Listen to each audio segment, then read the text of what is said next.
Alright, so with the reverse light, you're going to need a T15 size. You can find these on eBay or Amazon, just Google it. And you're gonna need a 10mm socket. That's all you need. Take out the 2 bolts right there, and then reach back and replace the light. So as you can see here, I grab an extension because it's easier to reach the bolt. And you just put it in there, turn it counterclockwise, make sure the bolt is loosened. You don't want to turn it too fast because you might, make it fall out.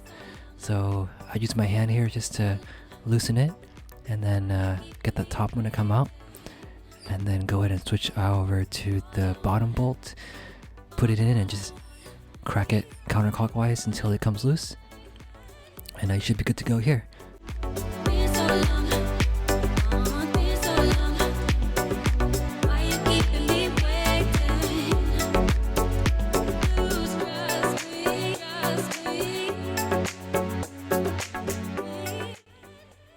Go ahead and grab the light with both hands, pull on it gently, not too hard because it might fall to the ground, so kind of like leave it on the bumper a little bit to kind of brace it.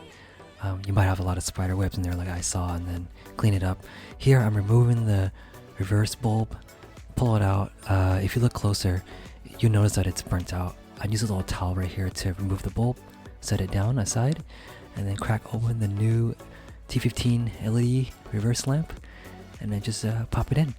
Give you guys a quick look at it right here. Looks really, really good in person. Pop it in, and make sure you put it in snug. Make sure it fits it all the way, because if it doesn't, your reverse light's not going to come on.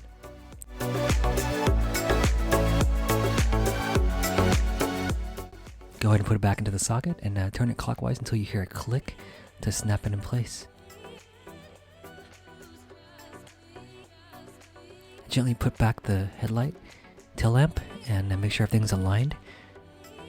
Go ahead and use your hand to hand tighten the nuts first before you torque it down with a socket.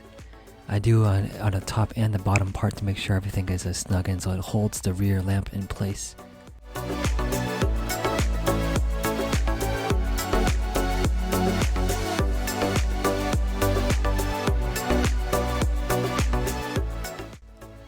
Now go ahead and hop into your car, put it into reverse, and make sure that the light comes back on, and you see everything works.